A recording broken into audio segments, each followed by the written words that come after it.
Grandma's hand was cold, but her grip was iron. Her lips trembled against my ear, breath faint. Check the back of the frames. Then she was gone.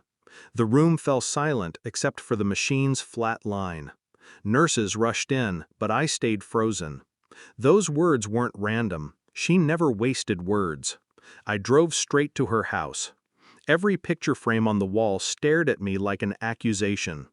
My heart hammered as I took one down, turned it over. Nothing. Another. Empty. Then, behind a faded wedding portrait, I felt it.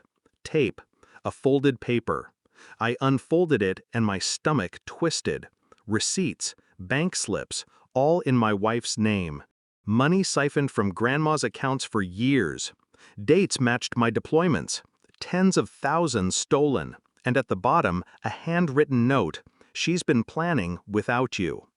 I didn't cry. I didn't rage. I just sat there, the edges of the paper digging into my palm, and realized the truth I'd ignored. I met Claire in a rainstorm outside the base. She was beautiful, reckless, the kind of woman who smiled like she already owned the world. I was young, desperate for warmth before shipping out. She told me she wanted stability, family, loyalty. I believed her. We had a son, Adam. For years, I carried photos of them in my breast pocket across deserts and jungles.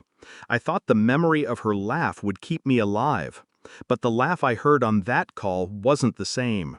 Tell that coward soldier dad to pay the hospital bills. Her voice mocking. Adam half dead in a locked basement. I'd been willing to die for her, and she starved our child. The signs had been there. The sudden distance. The nights she didn't answer the phone. The way she'd flinch when Adam mentioned Grandma. But I pushed it down. A man at war doesn't question the ground beneath his boots. Then the bills started piling in. A new car she couldn't afford. Shopping bags when my account said empty. I asked. She smiled, kissed me, said, "Relax, you're just tired." And I believed her. Until Grandma's last breath ripped the blindfold off. I didn't confront Claire immediately. Rage is easy. Precision is harder. I pulled Adam from the hospital first. Sat by his bed, watched him eat like each bite was a secret victory. I promised him, silently, he'd never feel hunger again. Then I planned. First, lawyers. I had the slips, the forged signatures, the proof. Second, the house. It was in my name. Third, her friends. The one she bragged to about her lonely soldier husband. One by one, I showed them screenshots, bank transfers. Gossip is a sharper weapon than any blade. I let her circle turn against her before she even realized she was bleeding. Finally, I prepared the trap. A custody hearing. She walked in smug, heels clicking like gunshots, thinking she'd win sympathy with tears. She didn't know every document was already in the judge's hands. The climax came in silence. The judge's voice was even, almost bored, as he read the findings. Misappropriation of funds, child endangerment, neglect. Claire's face shifted from confidence to confusion, then to something raw and desperate. She turned to me, eyes wide. "You set me up." I didn't move. I just watched. Her hands trembled when the bailiff approached.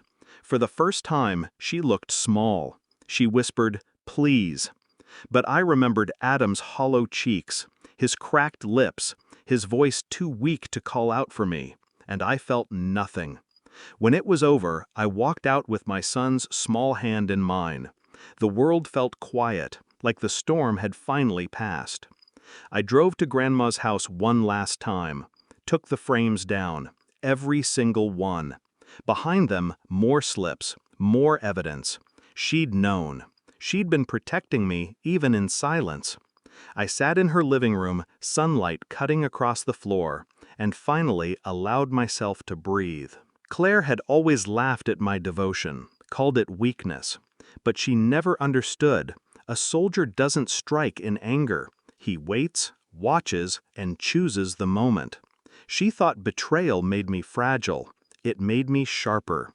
I looked at Adam, His eyes, so much like mine, held something steady now: trust. And in that moment, I knew the war was over. I hadn't just survived her, I'd beaten her.